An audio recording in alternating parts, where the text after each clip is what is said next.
Best varicose veins చికిత్సనే పొందండి. నొప్పి లేని చికిత్స కోసం సంప్రదించండి ఎవిస్ హాస్పిటల్.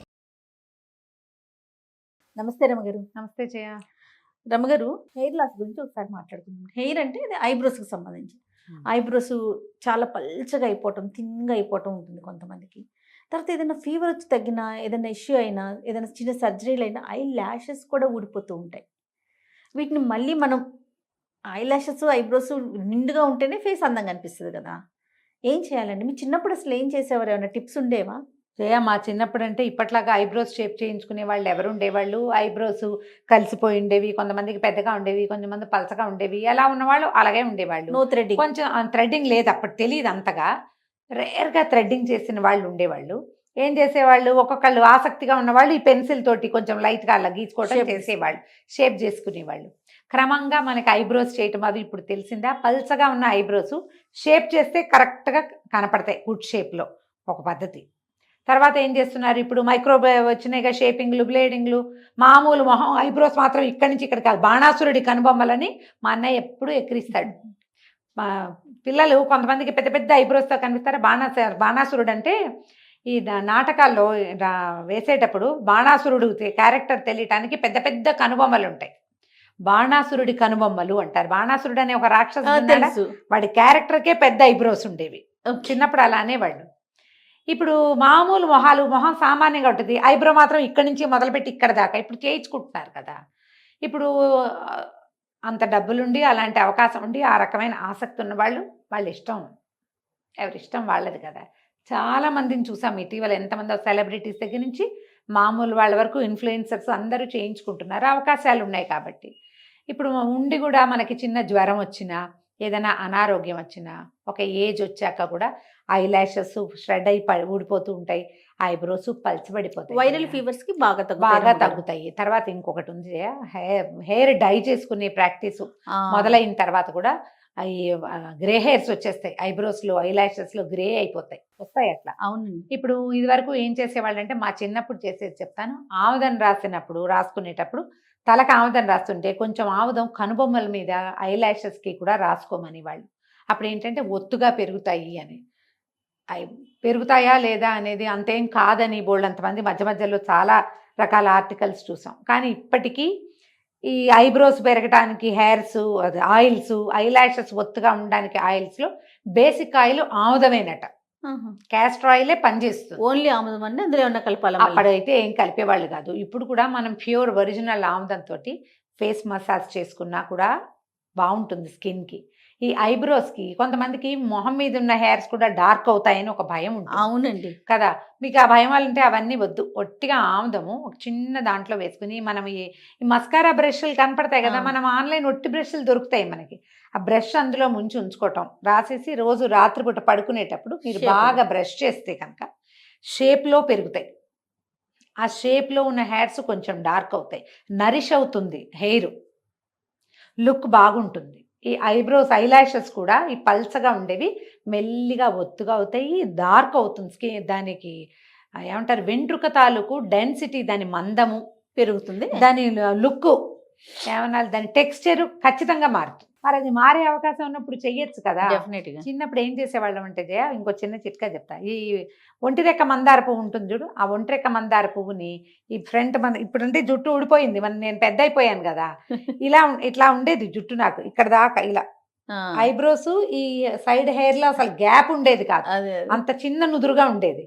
ఈ ఇక్కడ హెయిర్ పెరిగి వెనక్కి వెళ్ళడానికి దాని మీద రుద్దేవాళ్ళం. స్నానానికి వెళ్లే ముందు మందార పువ్వుతో బాగా, పొద్దున్నే బాత్రూమ్కి వెళ్ళి మొహాలు కడుక్కోవడానికి వెళ్తావా, ఓ మందార పువ్వు రైతేయటం, ఒక రేఖ పీకి ఇక్కడ ఇలా ఐబ్రోస్ మీద రుద్దితే డార్క్గా అవుతాయని, హెయిర్ పెరుగుతుందని. ఓకే. ఫ్రంట్ హెయిర్, ఇప్పుడు కూడా ఫ్రంట్ హెయిర్ లాస్ ఉన్న వాళ్ళు మందార పువ్వు పొడి చాలా బాగా పనిచేస్తుంది. ఆముదము, మందార పువ్వు పొడి, ఈ రెండు, ఈ చిన్న చిన్నగా ఉన్న హెయిర్స్ చకచకా పెరగడానికి ఉపయోగపడతాయి. రెండు విడివిడిగా అండి, రెండు కలిపేయమంటున్నారా? అది వేరు ఇది వేరు, అది చేయొచ్చు ఇది చేయొచ్చు. ఓకే. మందార పొడి ఎలా అప్లై చేయాలండి? పొడికేముంది, పువ్వులు ఉన్నాయంటే ఓ పువ్వు వేసి రుద్దేయండి. మందార పొడిని మీరు ఈ నీటిలో కలిపి కొంచెం ఫ్రంట్ హెయిర్ మీద కనుక తల వాష్ చేసుకునే ముందు రాసుకుంటే, ఒక గంట తర్వాత అది ఇదైపోతుంది, అంటుకుపోతుంది కదా, డ్రై అయిపోతుంది, రాలిపోతుంది కూడా. కానీ క్రమంగా డిఫరెన్స్ వస్తుంది. దానికి ఏంటంటే మర్దన అవసరం. ఆముదానికి కూడా నువ్వు ఊరికే ఇలా రాసి వదిలేస్తే పెరిగిపోతుందని మాత్రం అనుకోకండి. నూనె కానీ మీరు ఏదైనా ఇట్లాగా న్యాచురల్ హెర్బ్ ఒట్టిగా రాస్తే మాత్రం ఏం పెద్ద డిఫరెన్స్ రాదు. అది కొంచెం చర్మంలోకి ఇంకేలాగా చేస్తే కొంత తేడా రావచ్చు. ఇది ఇప్పుడు ప్రూవ్ అయిందా లేదా నాకు తెలియదు. చిట్కా మాత్రమే ఇది. 100% మా చిన్నప్పుడు ఇవి చేసేవాళ్ళం. నాకేంటంటే ఫ్రంట్ హెయిర్ ఉంది కదా, బోల్డ్ అంతా, ఇదంతా జుట్టు కదా, ఇదంతా పెరిగి వెనక్కి వస్తే నా జడ ఇంకా లావుగా ఉంటుందని ఒక కోరిక ఉండేది చిన్నప్పుడు. పెద్దవాళ్ళు చెప్తుండేవాళ్ళు, అవును. ఎవరికి జుట్టు ఊడిపోతుందో వాళ్ళకి. కొంతమంది పిల్లలకి పెయిన్ కొరకుడు అలోపేషియా వచ్చేది, అక్కడక్కడ చిన్న గ్యాప్స్ వచ్చేది. అవునండి. ఆ మందార పువ్వు రాస్తే జుట్టు పెరుగుతుందని చెప్పేవాళ్ళు. ఓహో. బండి గురువిందాకులు అవి వాడేవాళ్ళు. అవన్నీ ఏమో కానీ మందార రేఖలు మన దగ్గర దొరుకుతాయి కదా. అవును. ఈ మందార తోటి ఏంటంటే హెయిర్ టెక్స్చర్ మారుతుంది, మృదువుగా ఉంటుంది, సాఫ్ట్గా కనపడుతుంది, లుక్ బాగుంటుంది. అందుకని ఫ్రంట్ హెయిర్ కానీ ఐబ్రోస్కి కానీ, ఐబ్రోస్ కూడా ఇప్పుడు మందార పొడి దొరుకుతోంది మనకి. మీరు స్నానానికి వెళ్ళే ముందు ఈ మందార పువ్వుల పొడిని కొంచెం నీటితో కలిపి బాగా ఇలా అంటే అది ఇలా పేస్ట్ లాగా అవుతుంది, ఐబ్రోస్ మీద అప్లై చేయండి, ఐబ్రో పెరుగుతుంది. ఓకే. ఆ షేప్లోనే రాసుకోవాలి.